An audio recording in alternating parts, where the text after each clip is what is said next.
चुनावी मौसम में सभी पार्टियों के नेता बड़े बड़े वादे कर रहे हैं। वो सत्ता में आए तो ये बदल देंगे, वो बदल देंगे, लेकिन समाजवादी पार्टी के मुखिया मुलायम सिंह यादव ने तो हद ही कर दी। वो बलात्कारियों से हमदर्दी जताने के लिए एंटी रेप कानून को ही बदलने का वादा कर बैठे हैं। मुलायम सिंह यादव को उस कानून में खोट नजर आ रहा है जो निर्भया गैंगरेप के बाद बना है। इसी कानून में प्रावधान है कि अगर कोई शैतान एक से ज्यादा महिलाओं से दरिंदगी का दोषी है तो उसे फांसी की सजा दी जा सकती है। मुलायम सिंह यादव को लगता है कि महिलाओं से बलात्कार इतना गंभीर मामला नहीं है। उनकी नजर में रेप मामूली गलती है जो लड़कों से हो जाती है। चूंकि मुलायम सिंह यादव खुद प्रधानमंत्री पद की रेस में है, लिहाजा उनका ये बयान अब बड़ी बहस का मुद्दा है कि क्या एक मामूली सी गलती जिसके लिए मुलायम फांसी का कानून बदलना चाहते हैं।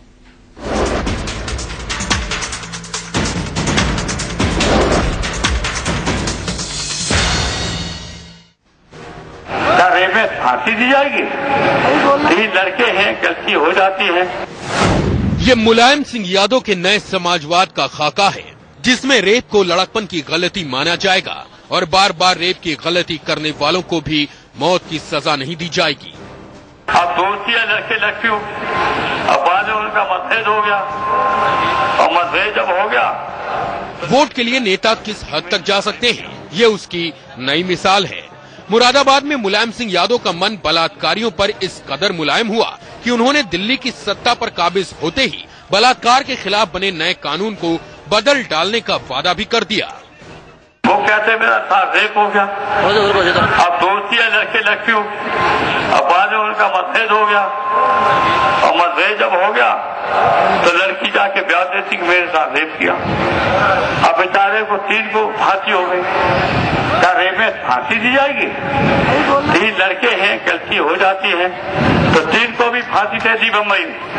अब सोचिए आप, ऐसे कानूनों को बदलने की कोशिश की जाएगी जो प्रयोग करने वालों को सजा देंगे और झूठ रिपोर्ट करने वालों को भी सजा का प्रावधान किया जाएगा। मुलायम सिंह यादव शायद ये भूल गए कि महिलाओं की सुरक्षा के लिए बने जिस नए कानून को बदलने का वादा कर रहे हैं वो कानून निर्भया गैंग रेप के बाद उपजे जनाक्रोश का नतीजा है।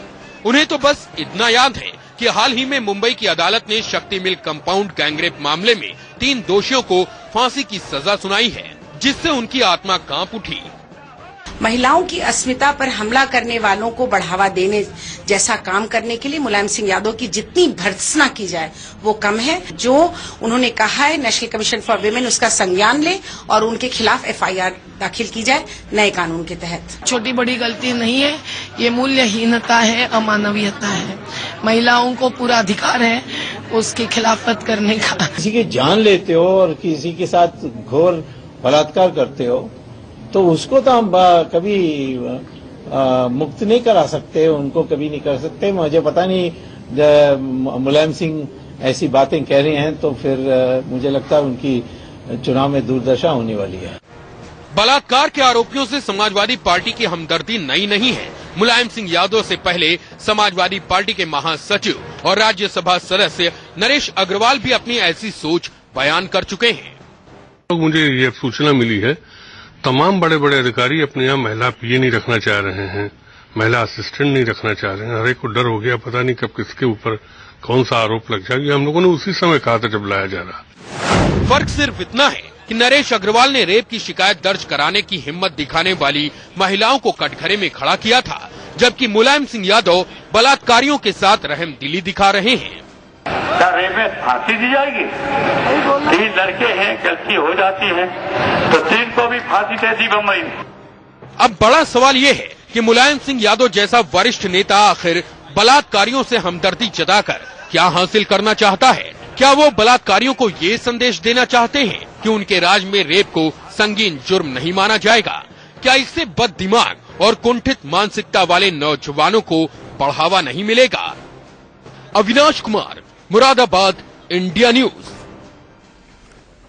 तो बड़ा सवाल, क्या रेप एक संगीन जुर्म नहीं है? क्या रेप एक छोटी सी नादानी है, जैसा कि मुलायम सिंह यादव ने कहा है? और इस पर बात करने के लिए हमारे साथ जुड़ गई हैं बीजेपी की नेशनल सेक्रेटरी आरती मेहरा, हमारे साथ कांग्रेस से हैं बरखा सिंह जी, हमारे साथ समाजवादी पार्टी से रविदास मेहरोत्रा जी जुड़ेंगे, हमारे साथ वसुंधरा मसूदी एडवोकेट हैं जो नोएडा स्टूडियो में मौजूद हैं, मौलाना सैयद अतहर हुसैन दहलवी साहब हैं। दहलवी साहब, मेरा सबसे पहला सवाल आपसे, क्या ये एक संगीन गुनाह नहीं है? क्या ये एक गलती भर है? बिल्कुल, ये तो एक ऐसा गुनाह है जिसके लिए अगर मैं बहैसियत एक इस्लामिक क्लर्क, एक इस्लामिक विद्वान की हैसियत से इस बात को करूं तो ये तो किसी आदमी को कत्ल करने से भी बड़ा जुर्म है।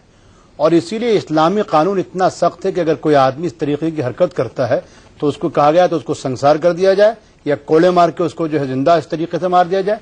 और मुझे तो हैरत हो रही है कि मुलायम सिंह यादव जैसे शख्स जो खुद जो है कभी लाडली स्कीम लाते हैं, कभी बच्चों की तालीम की बात करते हैं, सिर्फ चंद वोटों के लिए, चूंकि बंबई रैप के अंदर जो एक आदमी है जिसके बारे में शायद उनको किस तरीके से हमदर्दी हो गई, उसका ताल्लुक किस समुदाय विशेष या क्या था, ये सब कर देना अपने आप में मैं समझता हूं एक जुर्म की हिमायत करना है, एक जुर्म को बढ़ावा देने के लिए है।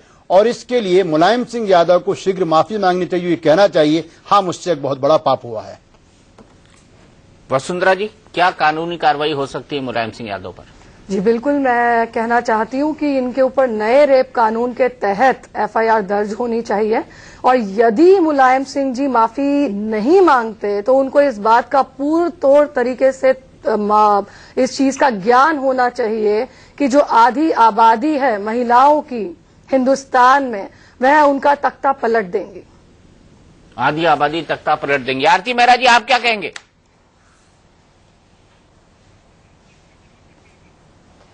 दीपक जी, बहुत शर्मनाक, पूरी तरह से निंदा करती हूं। आज जो इतनी जन चेतना निर्भया के कांड में जंतर मंतर पे उभरी, न सिर्फ दिल्ली में देश भर के कोने कोने में लोग कैंडल मार्च लेके निकले, आत्मा तक रूह तक कांपी और एक नया और सशक्त बिल लाने की बात हुई और हर पॉलिटिकल पार्टी ने एक नए बिल की सिफारिश की। देश, खासतौर पे महिलाएं और युवा लड़के भी ये चाहते थे कि कम से कम फांसी की सजा हो ऐसे जो कि हैबिचुअल ऑफेंडर्स हैं। आज 7 महीने में जो शक्ति मिल कांड हुआ, जो रिपोर्टर के साथ जो रेप केस हुआ, उन सबको निकाल के 7 महीने में जब ये डिसीजन आया हाई कोर्ट का तो लोगों के मन में कुछ आशा बंधी। ऐसे में देश के लोहियावादी, ऐसे में देश के एक वरिष्ठ नेता, मैं तो सुन रह गई, मुझे कानों में विश्वास नहीं हुआ कि क्या कह रहे हो आप, मतलब क्या ये सच है? मतलब 2 बार पूछना पड़ा कि मुलायम सिंह जी को क्या हुआ है, ऐसी बात वो कैसे कह सकते हैं? ये बहुत निंदनीय है, भर्त्सना के योग्य है और इनका जो दुर्दशा चुनावों में निश्चित है। और वैसे भी अगर देखिए क्राइम एसपी के शासनकाल में उत्तर प्रदेश में जिस प्रकार से क्राइम बढ़ चुका है, लोग इनसे वैसे ही त्रस्त हैं। इन्होंने अपने होशो आवाज खो दिए। इन्हें यह दिखाई दे रहा है कि किस तरह से इनका वोट शिफ्ट हो रहा है। ऐसे में ये और ऊपर से गलतियां कर रहे हैं, बट ये गलती देश की 49% महिलाएं माफ नहीं करेंगी। जो उनके मन से, उनके मन की सोच निकली है, दिल की बात निकली है, ये माफी भर से सुलटने वाली नहीं है। क्योंकि मेरा ऐसा मानना है कि मुलायम सिंह जी ने भयंकर अपराध किया है। इससे पहले भी वो महिलाओं का जो आरक्षण है उसे पास नहीं होने देते हैं। जिस तरह से उनकी मानसिकता है ये उसको पूरी तरह से दिखाता है और ये तो बड़ी विवत्स मानसिकता निकल के आई है और इसे पूरी तरह से क्रिटिसाइज किया जाना चाहिए।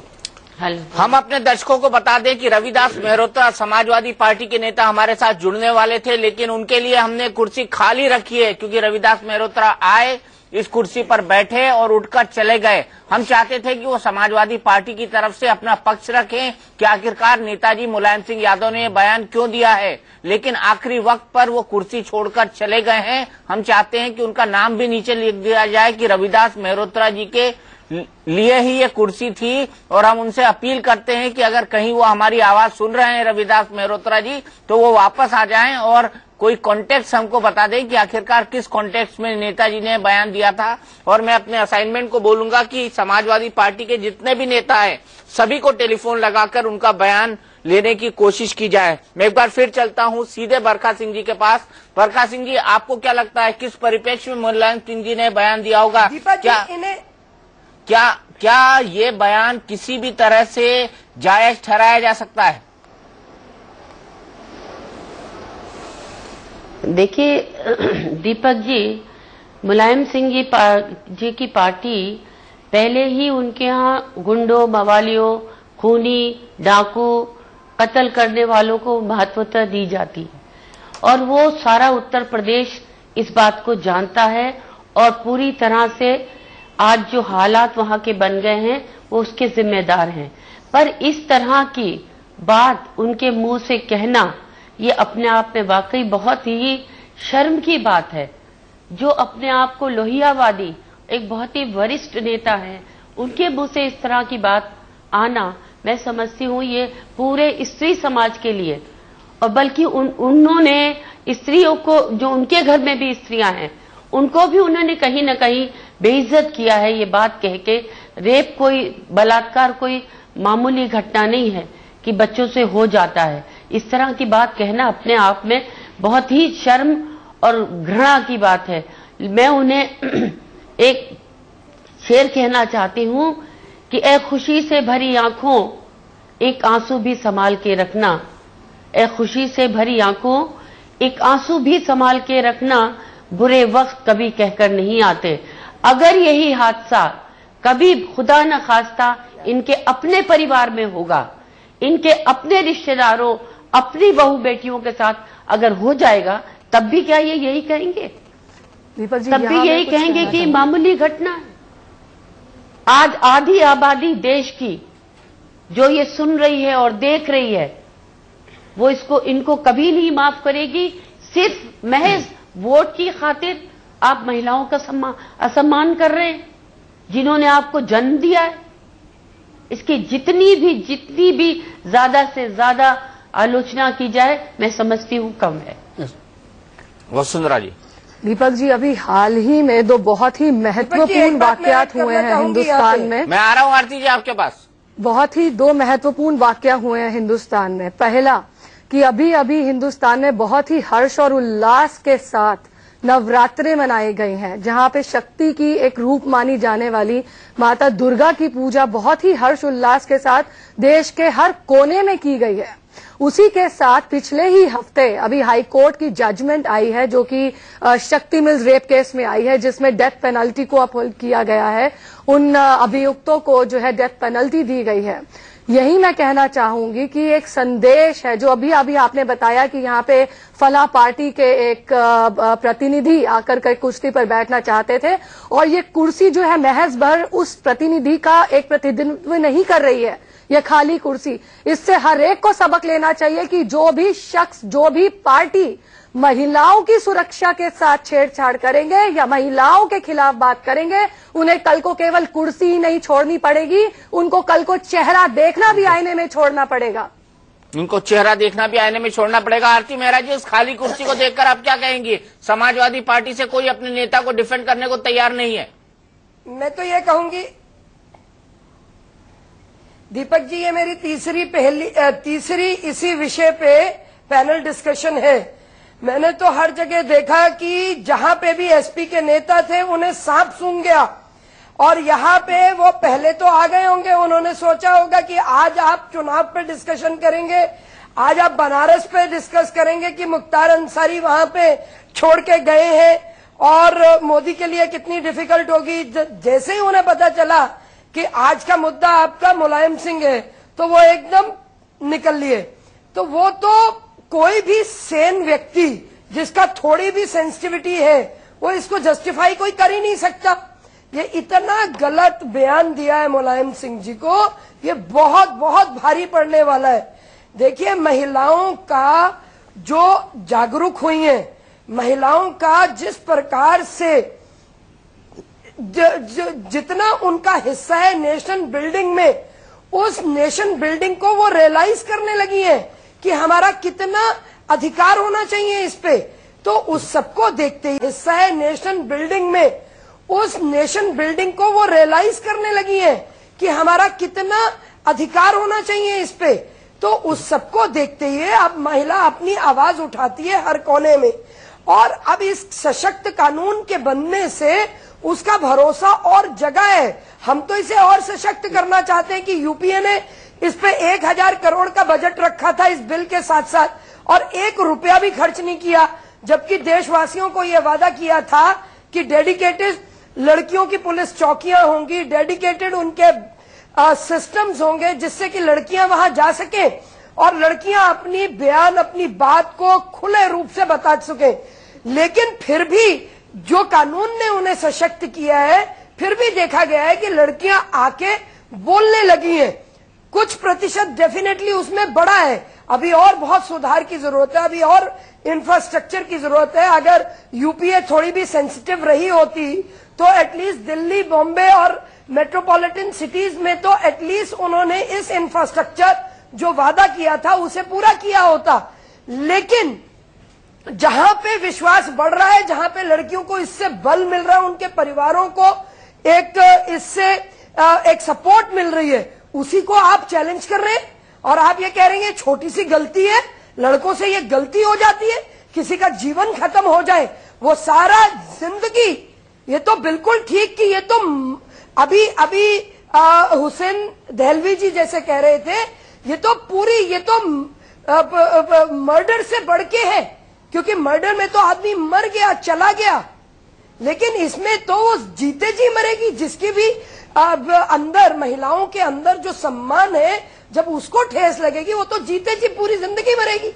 तो इसलिए जिस तरह का संवेदन शून्य, संवेदनहीन बयान दिया है और इतना गलत किया है, तो ये बहुत भारी पड़ेगा मुलायम सिंह, बहुत भारी पड़ेगा। अतहर हुसैन दहलवी साहब, आपको ऐसा लगता है क्या? बिल्कुल, मैं एक चीज कहता हूं कि शायद मुलायम सिंह यादव जी को चुनावी उसके अंदर शायद हम बहुत समझते थे कि मास्टर थे, उन्होंने बहुत कुछ पढ़ा होगा, शायद वो ये भूल जाते हैं कि भारत को ये सौभाग्य हासिल है कि पूरे इस एशिया हिस्से के अंदर हमारे यहाँ जितनी औरतों ने सियासत में आके, आज भी इस पैनल में आप देखिए कि औरतों का एक पूरा हिस्सा यहाँ बैठा हुआ है, लेकिन फिर भी इस तरीके के बयानात देना, आज भी अमेरिका जैसी सोसाइटी के अंदर जहाँ एक लेडीज जो है, एक वुमेन जो है वो एक प्रेसिडेंट नहीं बन सकती, लेकिन ये हमारी हिम्मत की बात थी। हम औरतों के तय हमारे समाज में कादर और सम्मान था कि क्या ममता हो, क्या मायावती हो, जितने भी लोग, इवन बांग्लादेश और पाकिस्तान और श्रीलंका को अगर आप देखें तो एशिया के हिस्से ने औरतों को भरपूर इज्जत दी। मगर मुलायम सिंह यादव की जो मानसिकता है, हकीकत यह है कि जैसा घर का बड़ा होता है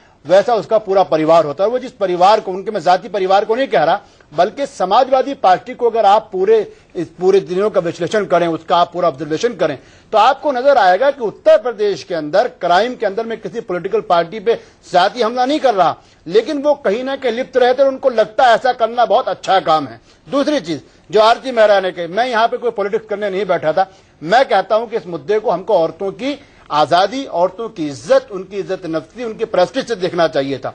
और शायद यही एक वजह थी कि कुछ भी हो, जैसे अभी आपने कहा, 40 साल बाद भारतीय जनता पार्टी के उम्मीदवार को भी ये कबूल करना पड़ा कि अगर वो एक औरत का नाम नहीं लेंगे उनका हलफनामा पूरा नहीं हो सकता। उनको भी मानना पड़ा कि हाँ, यशोदा जो है उनकी पत्नी थी और उन्होंने उनको अपनी पत्नी माना। तो हमारा कहना है कि क्या किसी औरत की जासूसी कराने की बात हो, क्या इस तरीके के बयानात हो, या औरतों पे कटाश हो। मैं तो फिल्मों को भी कहता हूं, जो लोग महान महान कलाकार बन के बैठे हैं, उन्हीं की फिल्मों के अंदर जो है चमत्कार को बलात्कार के लफ्जों से बदला गया था। तो क्या हमारी इंडस्ट्री हो, हमारे अखबारात हो, इस सोच को बदलना होगा। जहां बीड़ी पटाखा देलवी साहब, ये दोनों मुद्दे अलहदा है और मेरे साथ नरेश अग्रवाल जी जुड़ गए हैं, सपा के नेता। नरेश अग्रवाल जी, आप वरिष्ठ नेता है समाजवादी पार्टी के, क्या आपको लगता है कि रेप एक मामूली सी गलती है? क्योंकि नेताजी ने जिस शब्द का इस्तेमाल किया है वो गलती है, कि रेप एक गलती है, बच्चों से कभी कभी हो जाती है। दीपक भाई, आप तो बहुत सीनियर हैं। हमारा मैनिफेस्टो यदि आपने पढ़ा होगा तो हमारे मैनिफेस्टो में बड़ा साफ दिया है कि दहेज एक्ट, SC एक्ट और निर्भया एक्ट, ये तीनों के दुरुपयोग की बहुत शिकायतें आ रही हैं। यद्यप समाजवादी पार्टी इस पक्ष में है कि महिलाओं के पक्ष में सख्त कानून बनना चाहिए, महिलाओं को देश में सुरक्षा मिलनी चाहिए, लेकिन उसके बावजूद भी इन शिकायतों की हम समीक्षा करके यदि बदलाव की जरूरत पड़ी तो हम बदलाव करेंगे। तो हमने तो बड़ा स्पष्ट कहा कि हम महिलाओं की सुरक्षा चाहते हैं, महिलाओं के पक्ष में चाहते हैं, लेकिन इन एक्टों की बहुत ही शिकायत आ रही है, चाहे ये दलित एक्ट हो, चाहे महिला ये दहेज एक्ट हो, सभी में ये सब चीजें हुई। तो हमने ये बात को तो अपने घोषणा पत्र में कहा कि नई चीज क्या है। नरेश अग्रवाल जी, मैं आपको इस बात का जवाब देना चाहूंगी। देखिए, आपने महिलाओं से जुड़े एक्ट की बात कही है, आप ऐसे कई और एक्ट्स का नाम क्यों नहीं लेते जहां पे उनका मिसयूज बहुत ज्यादा हो रहा है और आप नहीं चाहते कि वो एक्ट्स जो है एब्रोकेट हो जाए? मैडम देखिए, हमने 3 एक्ट का नाम दिया है। केवल महिलाओं से जुड़े एक्ट्स को लेके आपको परेशानी क्यों है? और मैं दूसरा सवाल पूछना चाहूंगी, आप इस चीज को पर्सनली ना लीजिए, इसको पर्सनली ना लेते हुए हर उस शख्स से, ना ये सवाल सिर्फ आपके लिए नहीं है, ना सिर्फ आपकी राजनीतिक पार्टी की तरफ है, हर उस शख्स से है जो पैरवी करते हैं कि इस एक्ट को रिपील हो जाना चाहिए या अमेंडमेंट आनी चाहिए या फांसी नहीं रहनी चाहिए, कि अगर हर उस शख्स के घर में खुदा ना खास्ता ऐसा कोई हादसा हुआ तो क्या वो वेट करेंगे पुलिस के पास जाने की या खुद उन इंसान को मारने की कोशिश? जब आपकी मानसिकता कहती है कि हम हर उस इंसान को मार डालें जो आपकी माँ, बहन, बेटी के साथ इस किस्म का दुर्व्यवहार करता है, तो आप कैसे मान लेंगे कि जवाब ले लें प्रोविजन को आप हटा दें? वसुंधरा जी जवाब ले लें।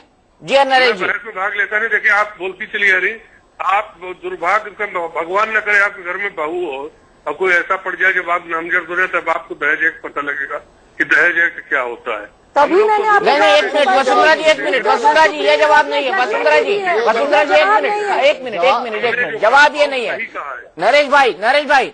नरेश भाई, हम बिल्कुल बात नहीं कर रहे हैं दहेज एक्ट की, हम यहाँ रेप लॉ की बात कर रहे हैं। और आप एक बार सुन लीजिए नेताजी ने क्या कहा है, ताकि आपको भी क्लियर हो जाए कि वो दहेज एक्ट की बात नहीं कर रहे हैं, वो रेप एक्ट की बात कर रहे हैं। और उनको कितनी, हम लोग तीनों की बात कर रहे हैं एक साथ। नहीं, एक मिनट नरेश भाई, एक मिनट वसुंधरा जी, एक मिनट करिए।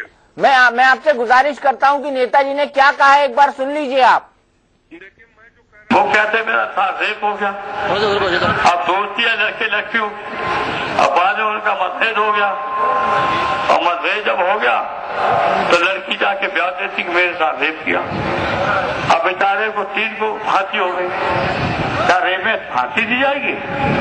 3 लड़के हैं, गलती हो जाती है तो 3 को भी फांसी दे दी बम्बई में।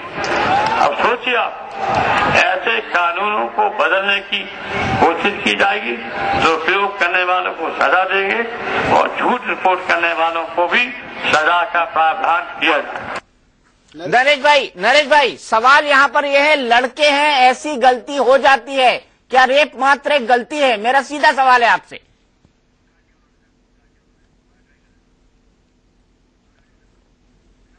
एक बार फिर से पूछता हूं नरेश भाई, आपको क्या लगता है रेप एक मामूली गलती है? लगता है टेलीफोन नरेश अग्रवाल ने काट दिया। देलवी साहब, क्यों काटा उन्होंने टेलीफोन, ये बताइए। ये है कि वो है कि इनको शर्म आती नहीं है। बस मैं समझता हूं कि आज मुझको ये कहने में कुछ झिझक नहीं है कि उत्तर प्रदेश सरकार अपने दिमागी दिवालियापन का शिकार है। जिन लोगों को ये नहीं मालूम, मैं किसी पृष्ठभूमि में नहीं जाना चाहता, इन अगर देखिए दंगे हों, इस तरीके के मामलात हों, खुद अग्रवाल साहब के बयानात हों, इनके नेताओं के बयानात हों, ये दिमागी दिवालियापन की इंतहा को पहुंच चुके हैं। और उत्तर प्रदेश की जनता, बल्कि वो तमाम लोग, क्या समाजवादी पार्टी जो भी हो, जो भी लोगों के हुकूक और उनके मसाइल को दरअंदाज करना चाहेंगे, उनको जनता सख्त तरीन सजा देगी। और उन्होंने फोन नहीं काटा, बल्कि इस बात का प्रमाण है कि मुलायम सिंह यादव अगर रेप को गलती समझते हैं तो फिर उत्तर प्रदेश, जो इसमें कोई शक नहीं है कि उत्तर प्रदेश रेपिस्ट के लिए, बलात्कारियों के लिए, जिनाकारों के लिए एक उनके लिए एक महफूज जगह है। और जो ये इल्जामात थे कि गुंडों के लिए, मवालियों के लिए उत्तर प्रदेश जगह बन चुकी है, तो मुलायम सिंह यादव का बयान उसी बात की गम्माजी करता है। आरती मेहरा। दीपक जी, अभी आज ये बड़े तड़प गए उसके मिसयूज को लेके। आज अगर आपने ये कहा कि आप दहेज के एक्ट की बात नहीं करते उसके मिसयूज को, लेकिन आप याद करिए जब आप और हम यूनिवर्सिटी में थे 80s में, तो किस तरह से हर रोज अखबार के फ्रंट पेज पे किसी न किसी बहू बेटी की जलने की, उसको मार देने की खबर आती थी। इस एक्ट के बनने से लाभ जितने हुए उसके फायदे जितने हुए। आज रेप के जो आरोपी हैं उनके मन में डर कहाँ है, वो तो खुलेआम घूमते हैं, शर्म से तो वो बेचारी लड़की अंदर बैठी होती है। तो ऐसे में अगर सख्त कानून बनता है और सख्त निर्णय, सख्त सजाएं दी जाती हैं, तो वो पूरे समाज को एक पूरी तरह से एक डर पैदा करती हैं उन लोगों के मन में जो बेखौफ होके घूम रहे हैं और आरोप करते हैं और इस तरह के घिनौने अपराध करते हैं। तो आज बड़े तड़प गए, उसके मिसयूज की कल्पना ही सोच के अभी तो बने और उन लोगों के प्रति जिनका प्रूव हो गया, जिन्होंने 3-3 रेप वहां पे शक्ति मिल के अहाते में जिस तरह से वो कर रहे थे, उनकी तो आदत बन गई थी कि वहां से जो भी निरीह कमजोर मासूम आरती जी तो उनको वो जिस तरीके से करते थे और इसको प्रूव किया है। आरती जी मैं आपको एक मिनट रोकूंगा। ऐसे में मतलब कितने शर्म की बात है दीपक जी, आज आपको अभी से ही। आरती जी माफ कीजिएगा, मैं आपको एक मिनट रोकूंगा। नरेश अग्रवाल जी मेरे साथ एक बार फिर से जुड़ गए हैं और सिर्फ वो मुझसे बात करना चाहते हैं, मुझे कोई आपत्ति नहीं है। वो बाकी पैनल में किसी से बात करना नहीं चाहते हैं, मुझे इस बात पर कोई आपत्ति नहीं है। नरेश अग्रवाल जी, मेरा पहला सवाल मैं फिर से यही पूछूंगा, क्या रेप एक मामूली गलती है? देखिए दीपक जी, बड़ी साफ हम लोगों ने कहा, रेप एक जघन्य अपराध है। रेप के जो भी दोषी उनको कड़ी से कड़ी सजा मिलनी चाहिए, लेकिन तमाम लोगों को जो फर्जी नामजद कर दिया जाता है तमाम महिला एक्ट में, खाली रेप की बात नहीं, महिला एक्ट की और भी धाराएं हैं, उसके लिए नेताजी ने कहा है कि इन 3 एक्ट पे हम जो लोग गलत फंसाए जाते हैं उस पर हम विचार करेंगे, जिसमें दहेज एक्ट भी उन्होंने जोड़ा है, SC/ST एक्ट देखा है, निर्भया कांड वाला एक्ट, उसमें रेप शब्द नहीं आया है। उन्होंने ये नहीं कहा कि रेप के लोग छोड़ने चाहिए, उन्होंने कहा जो लोग गलत फंसाए जाते हैं या उसका मिसयूज होता है उसकी समीक्षा हम करेंगे।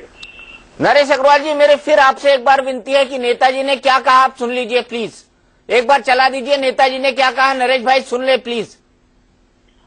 वो कहते मेरा था रेप हो गया, अब दोस्ती है लड़के लड़कियों, अब बाद में उनका मतभेद हो गया और मतभेद जब हो गया तो लड़की जाके ब्याह देती कि मेरे साथ रेप किया। अब बेचारे को 3 को फांसी हो गई, क्या रेप में फांसी दी जाएगी? 3 लड़के हैं, गलती हो जाती है तो 3 को भी फांसी दे दी बम्बई में। अब सोचिए आप, ऐसे कानूनों को बदलने की कोशिश की जाएगी तो प्रयोग करने वालों को सजा देंगे और झूठ रिपोर्ट करने वालों को भी सजा का प्रावधान किया जाएगा। दीपक जी यहाँ मैं कुछ कह। वसुंधरा जी एक मिनट प्लीज, एक मिनट प्लीज, एक मिनट। नरेश अग्रवाल जी सुना आपने? हाँ मैंने सुन लिया है, लेकिन नेताजी का आशय बड़ा साफ है। एक तो फांसी की सजा पर हम चाहते हैं कि पूरे विश्व में डिस्कशन हो रहा है। नहीं मेरा पहला, अच्छा आप कंप्लीट कर लें, पहले आप कंप्लीट कर लें। नहीं आप बोल दीजिए जिससे हम पूरा उसका जवाब दे दें। नहीं आप कंप्लीट कर लीजिए फिर मैं सवाल पूछता हूँ। पहले आप सवाल पूछ लीजिए। उनका पहला कहना था कि लड़के हैं गलती हो जाती है, रेप क्या है गलती भर है? नहीं देखिए, नेताजी का आशय था कि बहुत से लड़के स्कूलों में बहुत सी दोस्ती हो जाती है। आज को एजुकेशन का सिस्टम है और को एजुकेशन सिस्टम में लड़के लड़की साथ रहते कहीं गलतियां हो जाती, उस गलती में अगर उस पर रेप का मुकदमा कायम हो जाता है तो उस समय की परिस्थिति बड़ी अजीब सी होती है और कानून में लड़के को बचाने का कोई भी प्राविधान नहीं है। अब तो जो नया कानून है कि अगर लड़की ने बयान दे दिया तो फिर एविडेंस की जरूरत ही नहीं रहेगी। पहले तो 376 में तमाम एविडेंस होती थी, अब तो कोई एविडेंस। तो नेताजी अगर उन बातों को कह रहे हैं तो उसको आप लोग गलत क्यों ट्वीट कर रहे हैं? नहीं आगे आता हूं मैं। उन्होंने कहा बेचारे शक्ति मिल कंपाउंड वाले, उन्होंने मुंबई का जिक्र किया, शक्ति मिल कंपाउंड नहीं बोला, उन्होंने कहा कि मुंबई वाले बेचारे तीनों को फांसी हो गई। वो सीरियल रेपिस्ट थे, उन्होंने एक नहीं 2 सीरियल रेप किए। कई सारे लोग थे, फोटोग्राफर के साथ एक लड़की के साथ, उनको हाईकोर्ट ने फांसी की सजा दी है। नेताजी उनके साथ सहानुभूति रख रहे हैं, क्या ये ठीक है? देखिए आप लोग बात को ट्विस्ट करके बात को बतंगड़ न। मैं ट्विस्ट नहीं कर रहा हूँ, ये उनके खुद के शब्द है नरेश भाई। हमारी पार्टी का सीधा स्टैंड है कि समाज में बुराई दूर करो, लेकिन बुराई दूर करने के लिए ये मतलब नहीं कि फांसी की सजा सबको दे दी जाए। फांसी की सजा बहुत बड़ी सजा होती, बड़ी जघन्य अपराध में सजा होनी चाहिए। ये सजा अगर इन छोटे छोटे अपराधों में होगी तो और ज्यादा खराब होगा। रेप क्या छोटा अपराध है? क्या सीरियल रेप एक छोटा अपराध है? क्या गैंग रेप एक छोटा अपराध है? मैं ये जो आप लोग पहले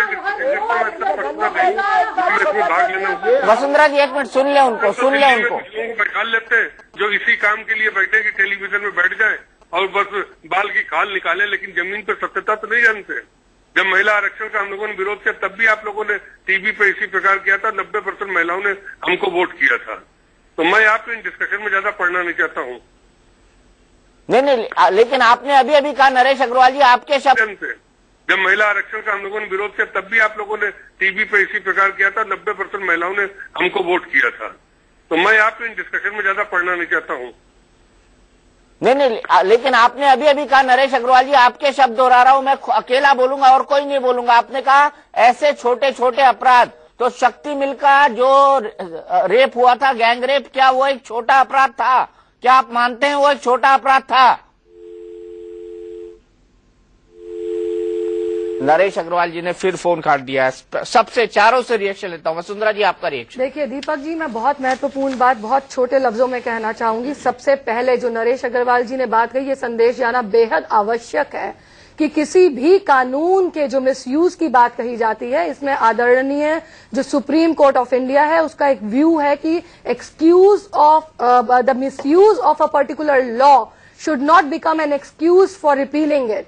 तो यह बात उनको समझ जानी चाहिए। और यदि आप आंकड़े मिला लीजिए, जैसे कि अभी आरती मेहरा जी ने 1980 के दशक की बात कही कि उस दौरान जो डाउरी केसेस थे वह कितने ज्यादा थे, और यदि अगर एंटी डाउरी एक्ट नहीं होता तो आज तक उसके आंकड़े कहां हो सकते थे, इसका हम बयान भी नहीं कर सकते। दूसरी बात, निर्भया ने जो शहादत दी, जो बलिदान दिया, उसकी पवित्र अग्नि से जो ज्योति जली है क्रिमिनल अमेंडमेंट बिल की, उसमें यदि भी कोई भी खल्लन डालने की कोशिश करेगा महिलाओं के खिलाफ तो उनको खुद अपने हाथ फूकने पड़ेंगे।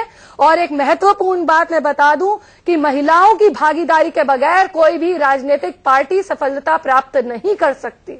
इसलिए बेहद जरूरी है कि जहां आप भारत निर्माण की बात करते हैं वहीं सुरक्षा की बात करिए, और सुरक्षा महिलाओं की बेहद आवश्यक है, क्योंकि यदि जिस समाज में, जिस देश में महिला सुरक्षित नहीं है, वह समाज कभी भी निर्माण की ओर नहीं जा सकता। बरखा सिंह जी, आपने नरेश अग्रवाल जी को सुना, उनको लगता है रेप एक छोटा अपराध है, शक्ति मिल मुंबई में जो हुआ वो बहुत छोटा अपराध था। देखिए, हम लोगों ने कितनी मुश्किलों से जाके इस कानून को सब महिलाओं ने लड़ने के बाद में पास कराया। उसके बाद में बलात्कार, पहली चीज तो बलात्कार को किसी भी पॉलिटिकल पार्टी से जोड़ के नहीं देखना चाहिए। ये हर महिला का एक अलग मुद्दा है, सब महिलाओं का एक मुद्दा है। मैं समझती हूँ सारे हिंदुस्तान की महिलाओं का एक मुद्दा है, और हम सब महिलाएं पार्टी लाइन से अलग हटके इस पे एक हैं, हमेशा एक थे और एक हैं। उसमें इन्होंने जो ये बात कही है कि रेप एक मामूली सी बात है। देखिए, एक बार रेप होता है, वो महिला कितनी बार मरती है, मानसिक तौर पे, सामाजिक तौर पे, हर जगह पे उसको जगह जगह पे मरना पड़ता है, कोर्ट में जाके मरना पड़ता है, वकील के बयानों से मरना पड़ता है, समाज के आगे मरना पड़ता है।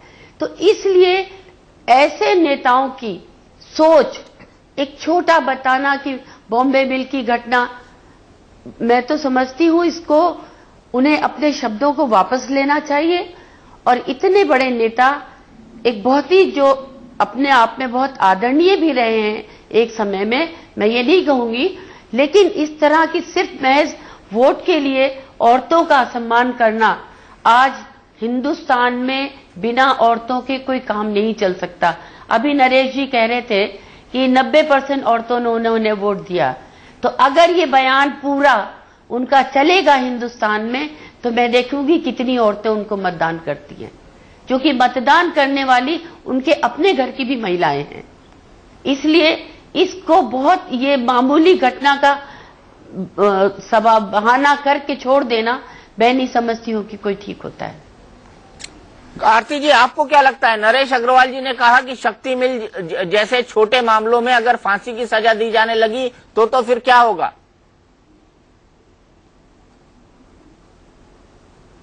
दीपक जी, सबसे पहले तो मैं आपके माध्यम से नरेश अग्रवाल जी को एक अपना संदेश पहुंचाना चाहूंगी, जो उन्होंने अभी पैनल में बैठी हुई भी हम सबके बारे में कि पैनल पे बैठ जाती हैं, चर्चा करती हैं और बाल की खाल उखाड़ती हैं। देखिए, ये बहुत छोटी बात उन्होंने की है, ये उनकी मानसिकता को दिखाता है और इनकी यही मानसिकता इनके बड़े नेता के मंच से निकली है, जिसमें उन्होंने रेप के उन तीनों विक्टिम्स का साथ दिया, विक्टिम्स कह रही हूं, आरोपियों का साथ दिया है और उन्होंने ये कहा है कि हम इस कानून को बदलने का अगर मैं प्रधानमंत्री बनता हूं, मैं तो कहूंगी देश की सभी महिलाओं को चेत जाना चाहिए, जाग जाना चाहिए और इनके बयान को, इनके माइंडसेट, क्योंकि जिस व्यक्ति का जैसा माइंडसेट होगा जब वो आएगा तो वो उसी हिसाब से, तभी तो देखिए इन्हें क्राइम कोई बुरे नहीं लगते। उत्तर प्रदेश में आए दिन हर रोज क्राइम होते हैं और ये उसे रोकने की बजाय वो बढ़ते चले जाते हैं, क्योंकि इनके माइंडसेट में ये सब चलता है। ये कोई बड़ी बात नहीं। एक तरफ बात करने के लिए नरेश जी कह रहे थे बड़ा जघन्य अपराध है और दूसरी तरफ कह रहे छोटे मोटे अपराधों के उसमें फांसी की सजा। तो ये इनकी जो सोच है वो सोच देश के लिए बहुत विनाशकारी है और ऐसे में महिलाओं को इकट्ठे होके, जैसे बरखा ने अभी कहा कि हमें पार्टी लाइन से ऊपर उठ के ऐसे नेता गलती से भी ना आ जाए।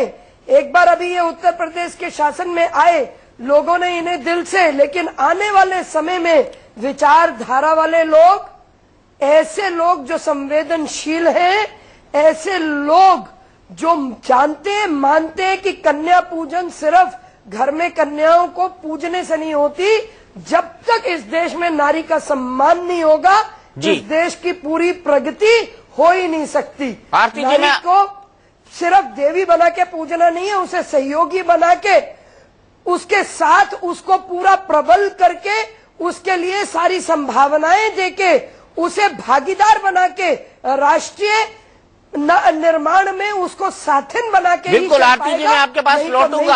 आरती जी, मैं आपके पास लौटूंगा क्योंकि राष्ट्रीय महिला आयोग की अध्यक्ष ममता शर्मा जी मेरे साथ टेलीफोन लाइन पर जुड़ी हुई हैं। ममता शर्मा जी, ये तो सुओ मोटो एक्शन का मामला बनता है, क्या आप मुलायम सिंह यादव के खिलाफ सुओ मोटो एक्शन लेकर FIR करेंगी? हम लोग ले चुके हैं ऑलरेडी, सुओ मोटो कॉग्निजेंस ले चुके हैं और सबसे बड़ा दुर्भाग्यपूर्ण विषय ये है कि जिस तरह से वो बोले हैं महिलाओं के लिए और लड़कों का जो उन्होंने पक्ष किया है, ये वोटों की राजनीति इस तरह से नहीं चलेगी और ये उनकी कोई एंसेस्ट्रल प्रॉपर्टी नहीं है कि वो अपने मन से कानून बदल देंगे और अपने मन से कानून बना देंगे। मैं समझती हूँ कि उन्होंने जो कहा है वो पूरी देश की महिलाओं का उन्होंने सम्मान बिगाड़ा है। और एक बात मैं और पूछना चाहती हूँ उनसे कि 51% पुरुष और 49% महिलाएं हैं हमारे देश में। क्या ये पुरुष कहाँ से आए हैं, इनसे ये पूछा जाए। जो हमारी जननी है, जो इस सृष्टि का सृजन करती है, उसके लिए जिस तरह की बात इन्होंने कही है, मैं सोचती हूँ पूरे देश की महिलाओं से इनको माफी मांगनी चाहिए और ये कहना चाहिए कि मेरी गलती हुई है। ये कोई अपराध नहीं है, ये घोर अपराध की श्रेणी में आता है जिस तरह से इन्होंने महिलाओं के लिए बोला है। और ख्वाब देख रहे हैं कि प्रधानमंत्री बनेंगे, इस तरह से प्रधानमंत्री हमारा देश इनको बनाएगा। ऐसे लोग कभी प्रधानमंत्री नहीं बनेंगे और इनकी जो प्रदूषित सोच है उसका पता ऐसे बयानों से चला है कि इनकी सोच हमारी देश की महिलाओं के बारे में क्या है। तो क्या ये हमारी देश की महिलाओं को सुरक्षा दे सकते हैं, सबसे बड़ा सवाल है। ममता शर्मा जी, आपने कहा संज्ञान लिया, संज्ञान लिया का क्या मतलब? क्या FIR फाइल होगी उनके खिलाफ? नहीं, हम नोटिस देंगे इनको। आप नोटिस देंगे और ये नोटिस कब तक डिलीवर हो जाएगा? ये कल दे देंगे हम। ममता शर्मा जी, लेकिन नया कानून ये कहता है कि आप इस मसले पर उनके खिलाफ सीधे FIR कर सकते हैं, तो महिला आयोग सीधे FIR करने की पहल क्यों नहीं कर रहा है? हो सकता है कर दें, अभी आज हमने कॉग्निजेंस लिया है, हम कल देखते हैं कि हमें कौन सा एक्शन लेना है, नोटिस देना है या FIR दर्ज करनी। तो आप FIR भी दर्ज कर सकते हैं, ये विकल्प भी एक तरफ, ये विकल्प भी खुला हुआ है। हाँ बिल्कुल, देखिए ये कानूनी राय जो है जब तक मैं नहीं ले लूंगी तब तक इसके बारे में नहीं, लेकिन इसमें इंतजार किस बात की है दीपक जी? एक तरफ आप कह रहे हैं ये छोटे अपराध की कैटेगरी में नहीं आता, ये बड़ा अपराध है, और अगर ये बड़ा अपराध है तो इसमें इंतजार क्यों होनी चाहिए? नोटिस इसलिए दे रही है क्योंकि वो बड़ा व्यक्ति है, एक बड़ा नेता है, और अगर अभी इसमें कोई छोटा व्यक्ति होता गलत है। तो महिलाओं के अपराध में कोई बड़ा और छोटा नहीं है, चाहे कोई कितना ही बड़ा। मेरी सोच क्यों गलत है ममता जी? अगर प्रावधान है एफआईआर का तो आप एफआईआर क्यों नहीं करेंगी ममता जी? आपको तो महिलाओं के हक की रक्षा करने के लिए आप महिला आयोग से बैठी है, आपको अपने गठबंधन की सरकार को बचाने के लिए नहीं बैठी है, आप अपनी गठबंधन की सरकार को बचाने के लिए नहीं बैठी है। बिल्कुल गलत, आप ये आरोप मेरे ऊपर नहीं लगा सकते। तो आपको इंतजार करना ही नहीं चाहिए। आप क्या समझेंगी? जो उन्होंने बोलना है वो बोल दिया, वो क्या बोलेंगी? वो बोलेंगे क्या? ममता शर्मा जी, आरती मेहरा बोल रही हैं, बीजेपी की राष्ट्रीय सचिव। आरती जी जवाब दे दीजिए। आशय नहीं था। मैंने जब कह दिया कि मैंने संज्ञान ले लिया है और कल जो भी कार्रवाई होगी मैं कर दूंगी। और आप क्या चाहती हैं? ये किसको बचाने की बात हो रही है? मैंने किसी को नहीं बचाया। अगर आपकी ये सोच है तो आपकी सोच बिल्कुल गलत है। मैं चाहती हूँ कि देश के उस व्यक्ति के खिलाफ आप एफआईआर करिए। हाँ, तो मैंने आपको क्या कहा है कि कल इस पे निर्णय हो जाएगा सुबह 11 बजे कि एफआईआर होगी या नोटिस दिया जाएगा। ये मेरा अपना वो है। आप ये मत सोचिए कि इस देश की महिलाओं की चिंता हमें नहीं है।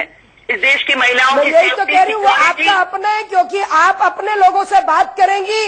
गठबंधन में इनका साथ लिया हुआ है, गठबंधन में मेरे ख्याल से अगर हम इसमें से आपने सरकार चलाई है तो आप क्या एक्शन लेंगी? ममता जी, आपने पास्ट में भी बहुत लिया, आप अभी भी लेंगी, हम देखेंगे। चलिए हम इस पर बात करेंगे। ममता जी भी हमारे साथ जुड़ी रहेंगी। वक्त है एक ब्रेक का, ब्रेक के बाद हम तुरंत वापस लौटेंगे। ममता जी कृपया हमारे साथ जुड़े रहिएगा।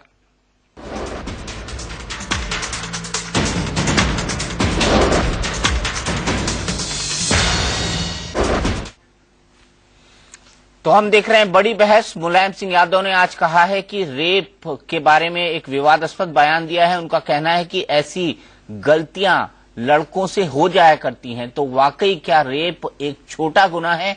उन्हीं की बात को सेकंड किया है उनके नेता नरेश अग्रवाल ने। क्या कहा है आइए वो देख लेते हैं। पहले वो नहीं होना चाहिए, जो फांसी की सजा होती है वो नहीं होना चाहिए। फांसी की सजा तो पूरे विश्व में आज चर्चा के बिंदु, फांसी की सजा होनी चाहिए कि नहीं होनी चाहिए।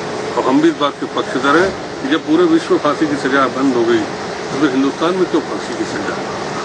इस बात तो हमारी पार्टी पक्षधर हम लोग तो खुलते कहते हैं। तो क्या इस बयान से कहीं ना कहीं बलात्कारियों के हौसले तो नहीं बुलंद होंगे इससे? कोई, मैंने कहा ना, जब झूठे मुकदमे लगते हैं, महिला एक्ट जब बना तो हमने कहा था कि इसका दुरुपयोग बहुत होगा, उसके आगे चलो पीछे चलो कहीं चलो तो मुकदमा लिख जाएगा।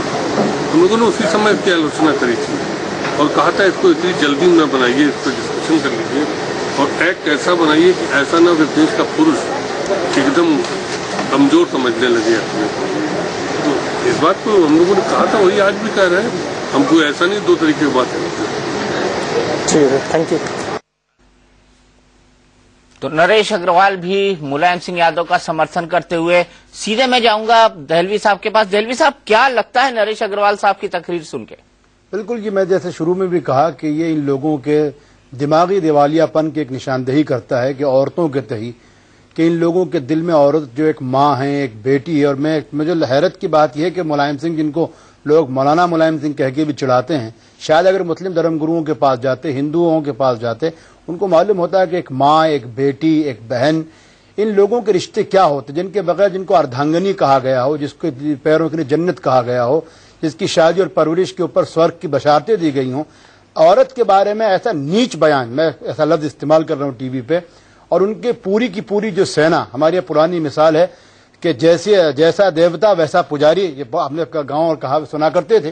तो जैसे उनके नेताजी हैं वैसी उस सोच के साथ है, और मैं समझता हूँ उनको पूरे देश से माफी मांगनी चाहिए। एक्ट के तहत ऐसे लोगों के खिलाफ सख्त तरीन कार्रवाई होनी चाहिए। और मैं एक आखिर में एक बहुत मामूली छोटी सी बात कहना चाहता हूँ। मामला सिर्फ ये नहीं है कि एक्ट बदला जाएगा नहीं बदला जाएगा, ये काम पार्लियामेंट का है। वहां उन्होंने रेप को एक छोटा गुनाह कहा है, छोटी सी गलती कहा है। लिहाजा जो आदमी रेप को छोटी सी गलती मानता हो, उसके दिमागी दिवालियापन में मैं समझता हूँ कोई कसर नहीं है। ऐसे लोगों को इलाज की भी जरूरत है और ऐसे लोगों को जनता ही इनका सही इलाज कराएगी। यही मेरा आपके माध्यम से अनुरोध है। बरखा जी, इससे एक अलहदा मामला है सोमनाथ भारती का। आखिरकार सोमनाथ भारती ने पर आपने क्या कार्रवाई की जो महिलाओं के साथ दुर्व्यवहार करते हुए कैमरे पर पकड़े गए थे, दिल्ली महिला आयोग की अध्यक्ष होने के नाते? देखिए, सोमनाथ भारती जी के ऊपर कार्रवाई होगी। ये इलेक्शन की वजह से वो काम अभी रुका हुआ है। इसके खत्म होने के बाद ही उनके ऊपर कार्रवाई, कोर्ट भी कह चुकी है कि उनके ऊपर कार्रवाई निश्चित है और फौरन होगी। हम उनको छोड़ेंगे नहीं। लेकिन कोई इलेक्शन कार्रवाई रोकता नहीं है। भारती हो चाहे वो कोई भी शख्स हो, कानूनी तौर पर मैम ऐसा कोई प्रावधान नहीं है कि आप उनके ऊपर कार्रवाई इलेक्शंस के दौरान रोक सकें। ये तो क्रिमिनल प्रोसीजर है। कहा बिल्कुल होगी, कार्रवाई होगी। नहीं, पर वसुंधरा क्या कह रही है? वसुंधरा कह रही है कि कानून तो आपको रोकता ही नहीं है कार्रवाई करने से, तो इलेक्शन कहां से टपक गए? इलेक्शन आपको कार्रवाई करने से नहीं रोकते हैं। लोग बिजी हो। देखिए, अब तो कार्रवाई कोर्ट करेगा ना। अरे अब तो कोर्ट में है मामला, कोर्ट कार्रवाई करेगा दीपक जी। हम लोग तो प्रेशराइज कर सकते हैं, जो आपको भी पता है जब मामला कोर्ट में जा चुका होता है। तो अब ये दिल्ली पुलिस के ऊपर है कि पुलिस उनको अरेस्ट करे।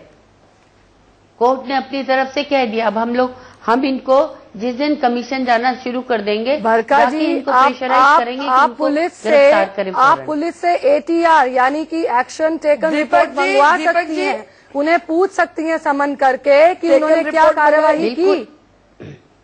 बिल्कुल बिल्कुल बिल्कुल बिल्कुल ठीक कह रही हैं आप। मैं आपकी ऐसा है वसुंधरा जी, ये अभी बिल्कुल नहीं मंगा सकती, क्योंकि चुनाव में इन्होंने आम आदमी पार्टी का समर्थन लिया हुआ है अंदर से। मोदी को रोकने के लिए आम आदमी पार्टी और कांग्रेस एक हुई है। मोदी जी का जिक्र नहीं, आप इस पे बताइए ना। महत्वपूर्ण बात कहूंगी, एक मंत्री आरती जी मैं आपसे भी एक बात आके कहते हैं बहुत छोटा अपराध है।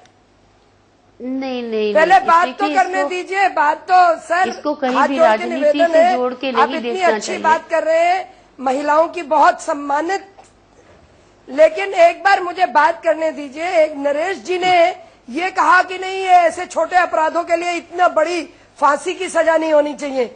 दूसरी तरफ वो इतना गलत बयान करके जाते हैं। और यहाँ पे दूसरा, ममता शर्मा जी एक तरफ तो कहती हैं घोर अपराध है, और घोर अपराध में उनके हाथ में ताकत है FIR करने की। वो नोटिस देके क्या प्रूफ करना चाहती हैं? नोटिस में वो क्या जवाब देंगे जो उन्होंने सरेआम हजारों लाखों की भीड़ में कहा है, जिसे सभी चैनल्स ने पूरी तरह से कवर किया है? वो बार बार वो ये लिखेंगे आशय नहीं है, अरे ये आपका गठबंधन जिनके कारण आपने सरकार चलाई है, ये आपकी मजबूरी है, इसलिए आपको नोटिस देना पड़ता है, आप FIR नहीं करती। और ममता जी, बरखा जी, मुझे मालूम है आप दिल से सोमनाथ भारती के खिलाफ एक्शन करना चाहती हैं, बट आपकी मजबूरी है।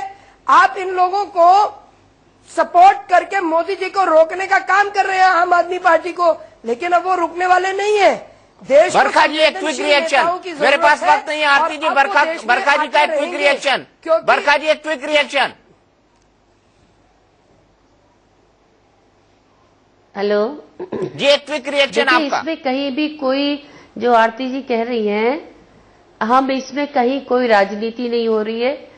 आपको पता है कोड ऑफ कंडक्ट लगा हुआ है, हम कोई रिटर्न कार्रवाई नहीं कर सकते। हम अभी फौरन इसके बाद जाके करेंगे, हम आपको आश्वासन देते हैं। और आपने देखा होगा पिछले उस इतने दशक में मैंने कभी भी किसी भी चाहे वो पार्टी लाइन के अंदर हो चाहे बाहर हो, हटके मैंने काम किया है। और ये सारा केस सोमनाथ भारती को सजा दिलाने का काम मैंने ही शुरू किया है। तो मैं इसमें कोई राजनीति नहीं कर रही हूँ, वो चाहे कोई भी हो, उसको सजा मिलेगी और जरूर मिलेगी। चलिए, आप तमाम मेहमानों का, वसुंधरा जी आपका, देलवी साहब आपका, बरखा सिंह जी आपका और आरती मेहरा जी आपका, आप तमाम लोगों का बहुत बहुत शुक्रिया। अफसोस मेरे पास वक्त इतना ही है। तो आपने देखा किस तरीके से सभी लोगों का मानना है कि मुलायम सिंह यादव का बयान न केवल दुर्भाग्यपूर्ण है, बल्कि ऐसे बयान को सभ्य समाज में स्वीकारा नहीं जा सकता। हमारी इस बड़ी बहस में इतना ही। इंडिया न्यूज में खबरों का सिलसिला लगातार जारी है।